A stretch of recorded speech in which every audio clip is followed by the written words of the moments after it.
2021년 1월 16일 토요일 새벽 예배를 시작하겠습니다. 다 함께 사도신경으로 우리의 신앙을 고백하겠습니다. 나는 전능하신 아버지 하나님, 천지의 창조주를 믿습니다. 나는 그의 유일하신 아들, 우리 주 예수 그리스도를 믿습니다. 그는 성령으로 잉태되어 동정녀 마리아에게서 나시고 본디오 빌라도에게 고난을 받아 십자가에 못 박혀 죽으시고 장사된 지 사흘 만에 죽은 자 가운데서 다시 살아나셨으며 하늘에 오르시어 전능하신 아버지 하나님 우편에 앉아 계시다가 거기로부터 살아있는 자와 죽은 자를 심판하러 오십니다. 나는 성령을 믿으며 거룩한 공교회와 성도의 교제와 죄를 용서받는 것과 몸의 부활과 영생을 믿습니다. 아멘. 다 함께 찬송가 482장을 부르시겠습니다.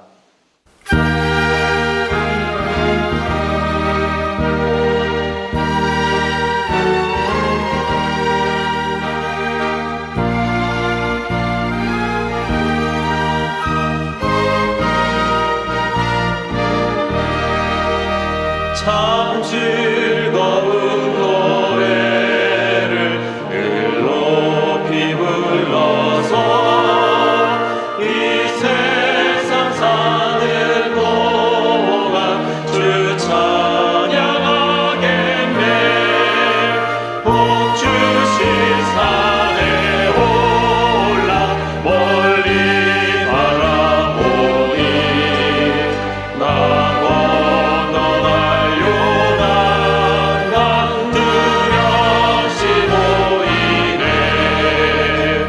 참 아름다운 노래 늘 높이 부르세.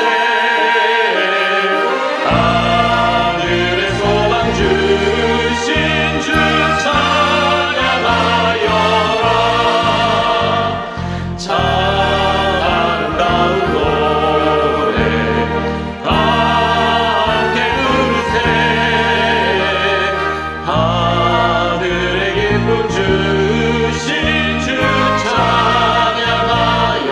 찬양하여라. 참 즐거운 노래를 늘 높이 불러서 내 영혼 구원하신 주 찬양하겠네. 땅 위의 성도들이 부르는 노래에 저 하늘의 천사들 다 화답하겠네. 참 아름다운 노래 늘 높이 부르세. 하늘의 소망 주신 주 찬양하여라. 참 아름다운 노래 함께 부르세. 하늘의 기쁨 주신 주 찬양하여라. 참 즐거운 노래를 늘 높이 불러서 만왕의 왕 되신 주 나 찬양하겠네. 거룩한 하늘 노래 들려올 그때에 참 그립던 주님을 반가이 대하리. 참 아름다운 노래 늘 높이 부르세. 하늘의 소망 주신 주 찬양하여라. 참 아름다운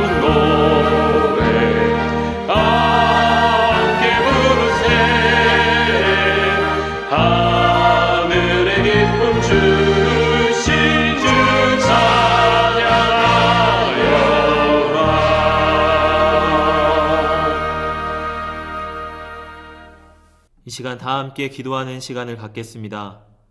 민족의 복음화와 세계 선교를 위하여 우리 교회 3133 비전과 담임 목사님, 부교역자들, 직분자들과 사명자들을 위하여 새성전 증축을 위하여 코로나19로 인해 신음하는 이 민족을 긍휼히 여겨주시고 속히 치유하시도록 우리 교회 교우들의 가정과 직장과 사업장을 붙드시고 환우들을 치유하시도록 이 시간 다 함께 기도하겠습니다.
오늘 하나님께서 우리에게 주신 말씀은 열왕기하 2장 23절에서 24절입니다.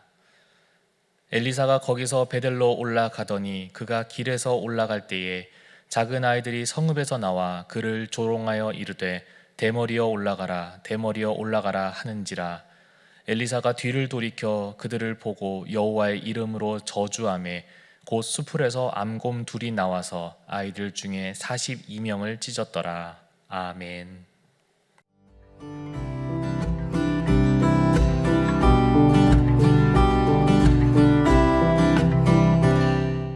지진이나 태풍, 화산 폭발 등 재난을 소재로 한 영화나 소설을 보면 많은 사람들이 목숨을 잃거나 다치는 내용이 나오고 있습니다.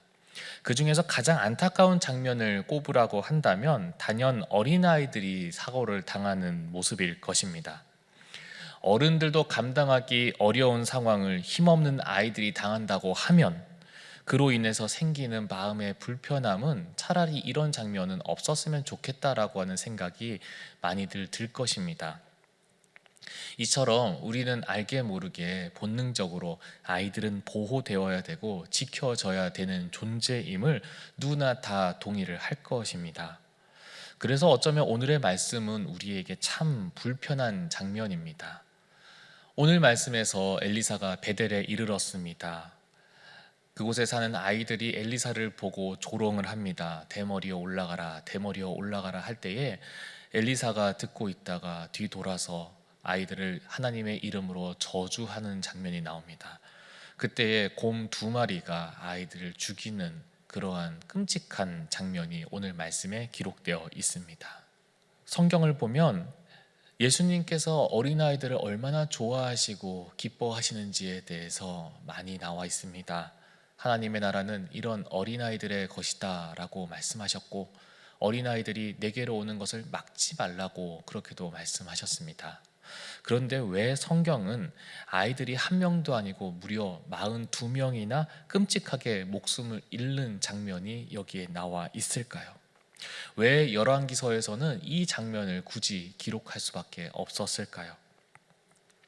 먼저는 이 말씀의 배경이 되는 이 베델이라고 하는 도시를 한번 생각해 보셨으면 좋겠습니다. 베델은 북이스라엘의 초대왕 여로보암이 금송아지를 만들어서 그 우상을 두었던 곳이 바로 이 베델이었습니다. 그래서 북이스라엘이 멸망할 때까지 우상 숭배의 본거지의 역할을 하고 있었습니다. 베델에서 엘리야는 유명한 선지자였습니다. 반면에 엘리사는 아마 사람들의 기억에 그냥 엘리야를 쫓아다니는 사람 정도로 기억했을 것입니다. 이제 엘리야는 없고 엘리사만 베델에 온 것입니다. 그때 사람들의 반응은 엘리야의 뒤를 이은 선지자라고 하는 그러한 생각보다는 그저 대머리에 올라가라고 하는 말뿐이었습니다. 구약 성경의 레위기 21장 5절에는 하나님의 제사장들은 머리털을 깎아 대머리가 되지 말게 하라라고 하는 말씀이 있고요. 예레미야나 에스겔, 아모스서에서는 대머리는 하나님의 심판을 받은 자 혹은 징계를 받는 모습을 이렇게 묘사하고 있었습니다. 다시 말해서 베델에 있는 젊은이들은 엘리사가 엘리야의 후계자인 것을 인정하고 존경한 것이 아니라 그 반대로 어떻게 너 같은 대머리가 선지자의 후계자가 될 수 있느냐라고 하는 식으로 조롱했던 것입니다. 오히려 당신같이 하나님께 벌 받은 사람이 과연 선지자의 제자가 될 수 있느냐, 후계자가 될 수 있느냐, 그렇게 보았던 것입니다. 더불어서 아예 엘리야까지 포함하여서 조롱하고 있는 것을 볼 수 있습니다. 그래서 올라가라라고 얘기를 하는데요. 이것은 너도 네 선생처럼 한번 올라가 보라라고 하는 것입니다. 보통 사람이 하늘로 올라간다라고 하는 것은 아마 상식적으로 말이 되지 않습니다만, 엘리사가 그의 스승 엘리야가 하늘로 올라갔다고 하는 소문이 아마 베델에도 들렸던 것 같습니다. 그러니까 엘리사가 엘리야의 후계자이니 너도 네 스승처럼 하늘로 올라가 봐라. 네 스승이 하늘로 올라갔다면서 그럼 너도 하늘로 올라갈 수 있겠네. 너도 한번 해봐라. 이런 식으로 엘리사를 조롱했던 것입니다. 그러나 결과적으로는 엘리사를 놀리던 그 아이들은 죽임을 당하게 되었습니다. 근데 여기서 우리는 생각해 보게 됩니다. 아이들이 어떻게 엘리사를 놀릴 수 있었을까요? 어떻게 하나님의 선지자를 조롱할 수 있었을까요? 어떻게 하나님의 선지자를 향하여서 하나님께 저주받은 사람이라고 하는 대머리라고 하는 표현을 쓸 수 있었을까요? 그래서 이 사건은 그냥 단순히 아이들의 장난의 결과로 인해서 그렇게 생긴 사건, 단지 엘리사가 너무 화가 나서 하나님의 저주가 실현된 사건, 그렇게만 보기보다는 이 사건에 깊이 숨겨져 있는 정말 중요한 사실을 우리는 파헤쳐 보아야 됩니다. 아이들이 그냥 단순히 장난으로 그랬다라고 하는 것이 아니라 이것은 베델이라고 하는 그 땅 자체가 우상 숭배를 함으로 하나님을 경외하지 않고, 그렇기 때문에 하나님께서 세우신 사람도 하찮게 여기는 그 악한 모습에서 비롯된 하나님의 심판이라고 하는 사실을 우리는 기억해야 됩니다. 죄의 심판에 대해서는 그 누구도 예외가 없다라고 하는 것이죠. 그것이 아무리 어린아이라고 하더라도 피해갈 수 없다라고 하는 것입니다. 더러 어떤 분들은 종종 이렇게 말씀하시고 생각하시는 분들도 있습니다. 아이가 아무것도 모를 때에 교회에 가서 뭐 하겠냐라고 하는 것이죠. 그 아이가 커서 자기 스스로가 생각하고 판단할 수 있을 때에 그때의 자기 신앙을 자기가 선택하는 것이 옳은 것이 아니냐라고 이제 그렇게 생각하시고 말씀하시는 분들이 있습니다. 예, 절대로 옳은 게 아닙니다. 그것이 자녀에게 얼마나 위험한 것인지를 오늘 말씀이 너무나 잘 이야기해주고 있는 것이죠. 말씀을 모르고 복음을 모른다. 그러면서 자기 스스로 하나님을 믿기를 선택할 때까지 기다린다. 그러면 그 시간 동안에 이 아이는 어디에 있을까요? 하나님 안에 있을까요? 아니면 하나님 밖에 있을까요? 하나님 안에 있다라고 하는 이야기는 하기 어려울 것입니다. 그렇다면 그들이 있는 곳은 하나님 밖에 있을 가능성이 높을 것이고, 그곳은 죄로 가득하고 사망으로 향하는 곳일 것입니다. 우리의 자녀가 그런 곳에 있다라고 한다면 어떻게 그냥 그곳에서 자기 스스로가 나올 때까지 그 아이를 기다릴 수가 있겠습니까? 마치 불이 난 건물에 자녀가 있을 때에 그 자녀가 스스로 나오기를 마냥 기다리는 부모가 누가 있겠습니까? 없을 것입니다. 이처럼 믿음의 부모는 자녀가 한시라도 하나님을 떠나서 안 됨을 늘 잊지 말아야 된다라고 하는 것입니다. 그래야 그들이 죄와 사망에 물들지 않기 때문입니다. 오늘 말씀에서 아이들이 엘리야에게 했던 것은 그들이 우상 숭배의 결과로 인해 가지게 된 악한 마음에 의해 행동한 결과들이었습니다. 그들은 엘리사를 하나님의 사람으로 보지 않았습니다. 자신들의 놀림거리로 보았고 자기들의 유흥거리로 보았습니다. 자기들의 즐거움이며 그 사람의 인격을 훼손하고 존엄성은 파괴도 된다라고 생각했습니다. 이것은 하나님의 말씀을 전하는 선지자로 봤다 이전에 하나님께서 창조하신 사람을 그 귀중한 존재로 전혀 보지 않았다라고 하는 것입니다. 이게 무엇으로부터 온 모습이겠습니까? 그들이 하나님을 떠난 결과 아니겠습니까? 그렇다면 이 아이들이 죄가 없다고 할 수 있겠습니까? 그냥 단순히 이해할 만한 장난이라고 생각할 수 있겠습니까? 절대로 그럴 수가 없는 것이죠. 그래서 하나님을 잠시 떠나도 된다, 신앙생활을 잠시 쉬어도 된다라고 하는 말, 우리는 함부로 해서는 안 되는 것이죠. 절대로 그럴 수가 없는 것입니다. 우리는 기억해야 합니다. 내가 그리고 나의 자녀가 죄악에 물들어 하나님 보시기에 악한 행동을 하고 돌이키지 않아 사망에 이르는 삶을 살지 않도록 우리는 절대로 하나님을 떠나서는 안 된다라고 하는 것입니다.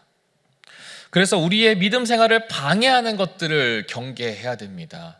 그것들은 우리가 믿음 생활을 하는 것을 멈추기를 바랍니다. 예배를 드리는 것, 우리가 하나님 앞에 나아가는 것, 기도하는 것, 매일 말씀 보는 것, 그리고 교회에 나와서 주님의 일을 하는 것, 그 모든 것들을 마치 불편한 것처럼 느끼게 만들고 그것들이 멈추는 것이 우리의 삶에 쉼이 있고 여유가 생긴다라고 생각하게 만듭니다. 하지만 그것들은 절대로 우리를 편하게 만드는 것이 아니라는 것이죠. 오히려 우리를 해롭게 하고 돌이킬 수 없게 만드는 것들입니다. 그러므로 사랑하는 성도 여러분, 오늘도 우리에게 알게 모르게 찾아오는 죄의 유혹으로부터 우리는 경계해야 됩니다. 그것들에게 물들어서 점점점 하나님으로부터 멀어지는 삶이 아니라 오히려 구별되어서 오늘도 생명의 근원 되시 하나님 안에 거하는 삶, 그래서 그 안에 살아있는 믿음의 삶을 살아가셔서 오늘도 우리가 하나님 기뻐하시는 그러한 삶, 생명으로 향해 나아가는 그러한 삶을 살아가시는 저와 여러분 되시기를 간절히 소망합니다. 주신 말씀을 생각하며 잠시 묵상으로 기도하겠습니다.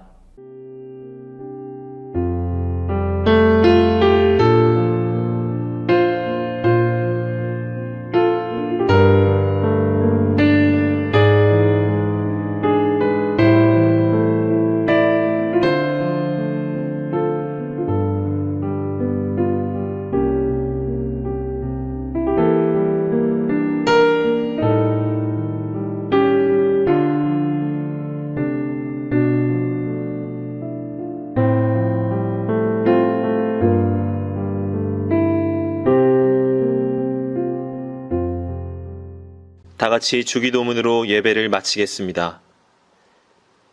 하늘에 계신 우리 아버지, 아버지의 이름을 거룩하게 하시며 아버지의 나라가 오게 하시며 아버지의 뜻이 하늘에서와 같이 땅에서도 이루어지게 하소서.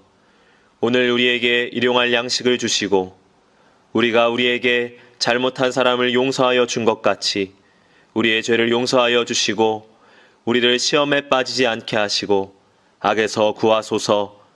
나라와 권능과 영광이 영원히 아버지의 것입니다. 아멘.